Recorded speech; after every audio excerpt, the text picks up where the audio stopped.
in a dominant, long-standing, stable business, would you demand a 10% margin of safety? And if so, how would you increase this in a weaker business? We favor the businesses where we really think we know the answer.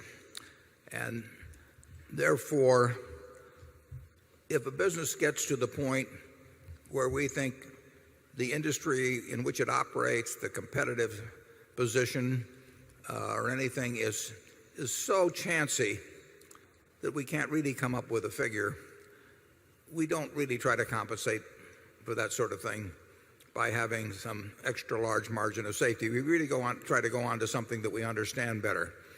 So if we buy something like See's Candy as a business or Coca-Cola as a stock, we don't think we need a huge margin of safety because we don't think we're going to be wrong about our assumptions in any material way.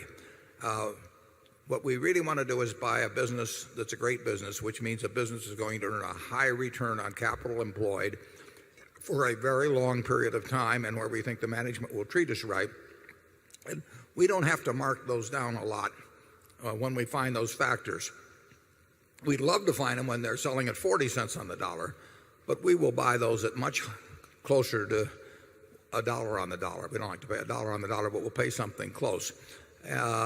And if we really get to something, when we see a great business, it's like if you see somebody walk in the door and you don't know whether they weigh 300 pounds or 325 pounds, you still know they're fat, right? And so if we see something where we know it's fat financially, we don't worry about being precise, and if we can come in that particular example at the equivalent of 270 pounds, we'll feel good. But if we find something where the competitive aspects it's just the nature of the business that you really can't see out 5 or 10 or 20 years, because that's what investing is seeing out. You don't get paid for what's already happened. You only get paid for what's going to happen in the future. The past is only useful to you in the extent to which it gives you insights into the future. And sometimes the past doesn't give you any insights into the future. And in other cases, like the stable business that you postulated, it probably does give you a pretty good guideline as to what's going to happen in the future. And you don't need a huge margin of safety. You should have something that you always should feel you're getting a little more than what it's worth. And there are times when we've been able to buy wonderful businesses at a quarter of what they're worth. But we haven't seen those. Well, we saw it in Korea here recently, but you don't see those sort of things very often. And does that mean you should sit around and hope they come back for 10 or 15, wait 10 or 15 years? That's not the way we do it. If we can buy good businesses at a reasonable valuation, we're going to keep doing it. Charlie?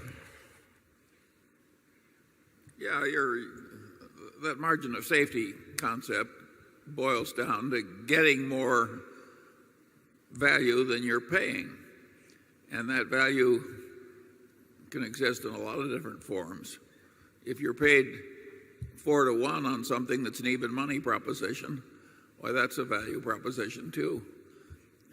It's high school algebra, and people who don't know how to use high school algebra should take up some other activity.